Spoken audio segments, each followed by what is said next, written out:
ऐकूया पिंजऱ्यातला बाप.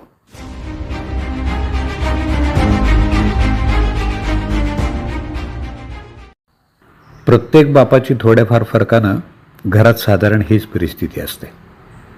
वाढलेलं वय, मानसिक ताण सहन होत नसतानाही त्या आरोपांसाठी सामोरं जावं. तुम्ही आमच्यासाठी काय करून ठेवलं, हा एक सर्वसाधारण आरोप असतो आणि तो सगळ्याच बापांच्या विरुद्ध केला जातो. काय केलं याची यादी जर एखादा बाप चुकून माकून द्यायला लागलाच तर त्यात वेगळं काय केलं तुम्ही, ते तर सगळेच बाप करतात, असं टोकलं जातं आणि सगळी सफाई देण्यापूर्वीच संपवलेली असते. तुम्ही आम्हाला प्रोत्साहनच दिलं नाही, असा आणखी एक आरोप असतो. प्रोत्साहन द्यायचं म्हणजे काय करायचं? मुलांना जसा परफॉर्मन्स दाखवला असेल त्यानुसार त्यांना आपलं करिअर निवडलेलं असतं. अगदी इंजिनियर जरी झाला तरी मुलगा असा आरोप करतोच. त्यावेळी विचारच करत नाही की बापाने इंजिनिअरिंगची फी भरताना किती ओढाताण करून घेतली होती. तुम्हाला दूरदृष्टीच नाही.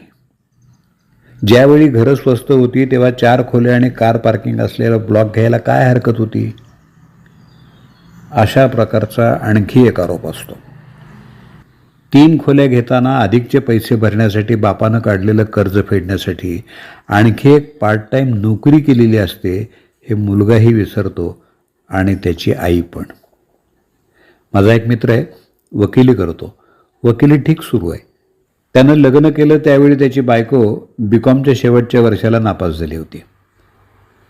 आपल्याला कुठं बायकोला नोकरीला लावायचं आहे असं म्हणत त्यानं ती पसंत केली. दिसायला 4 चौघींसारखीच होती. त्यानं लग्नानंतर तिची इच्छा नसतानाही तिला BCom करायला प्रोत्साहन दिलं. पुढं ती MCom झाल्यावर एका कॉलेजात प्राध्यापक म्हणून रुजू झाली. तुम्हाला माहीतच आहे प्राध्यापकांना पगार किती येतो. तिला भरपूर पगार मिळायला लागला. लग्नानंतर 20 वर्षांनी तिला जाणवायला लागलं की आपण एक वकील पसंत केला, खरं तर ही चूकच झाली. याच्यापेक्षा चांगलं स्थळ शोधायला हवं होतं. याचं कारण आता तिचं क्षितिज रुंदावलं होतं. हातात भरपूर पगार येत होता. समाजात एक वेगळं स्टेटस, दर्जा निर्माण झाला होता. राहणीमान उंचावलं होतं. कॉलेजात आणि बाहेर मॅडम म्हणून संबोधलं जाऊ लागलं. आता ती हा विचार मात्र करत नाही की तिला शिकायला नवऱ्यानंच प्रवृत्त केलं, मदत केली, नोकरी मिळवण्यासाठी ओळखीचा वापर केला. आज तिलाच आपला नवरा आपल्याला मॅच होत नाही, शोभत नाही असं वाटायला लागलं. अजूनही दोघं एकत्रच आहेत आणि संसारही सुरू आहे, पण तिनं कुठंतरी कोणाकडे तरी चुकून बोललेलं याच्या कानावर आल्यामुळं हा मात्र आतल्या आत खचून गेलाय. मुलगा ज्यावेळी बापावर आरोपपत्र ठेवतो त्यावेळी अनेक वेळा मुलाची आई आणि बापाची सहचारिणी बापाच्या विरोधात साक्षीदार बनलेली पाहायला मिळते.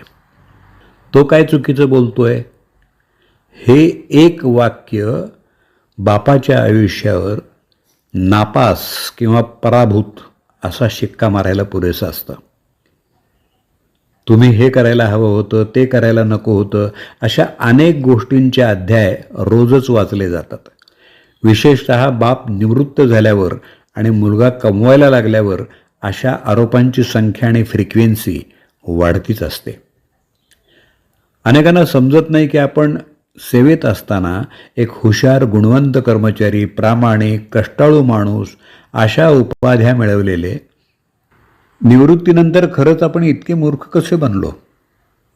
जे आपलं कर्तव्य आहे असं आपण समजत होतो आणि जे करण्यासाठी आपण आपल्यावरच अन्याय करत होतो ते आपले गुन्हे कसे बनले? याचं सगळ्यात महत्त्वाचं आणि एकमेव कारण म्हणजे आता बापावरचं अवलंबित्व संपलेलं असतं, मुलांचं आणि बायकोचंही. आता तिला तिचा मुलगा आधार द्यायला सिद्ध झालेला असतो.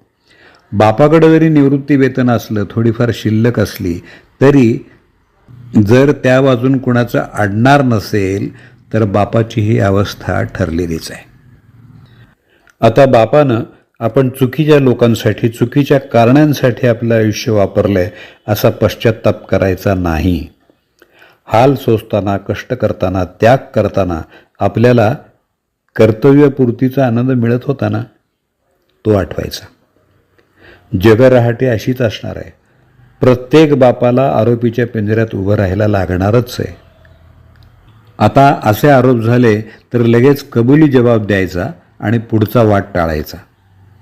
मित्रांनो, ज्यांच्यासाठी त्याग केला, कष्ट सोसले, त्यांच्याशी वाद घालायचे प्रसंग टाळणं हे तर आपल्या हातात आहे ना.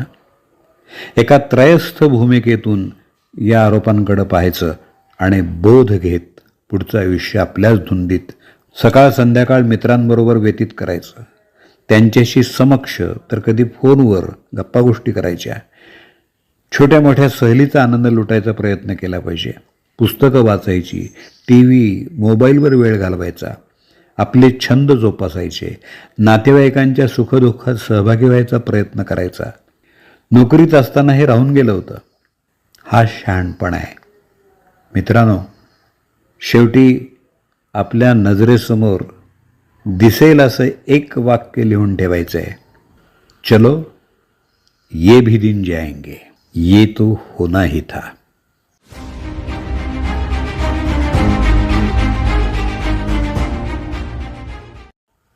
माझ्या सर्व मित्रांनो, आपल्याला हे पिंजऱ्यातलं जीवन तितकंच आनंदात जगायचं आहे. जमेल, नक्की जमेल. पहा, प्रयत्न करून पहा. पिंजऱ्यातला बाप, अनामिक लेखकाची ही प्रातिनिधिक पोस्ट आत्ताच आपण ऐकलीत. सौजन्य SP कुलकर्णी, पुणे. आपल्या प्रतिक्रिया, अभिप्राय अनामिक लेखकाला समर्पित. त्या आपण मला माझ्या मोबाईल नंबरवरती जरूर कळवा. दत्ता सरदेशमुख, 8329730186.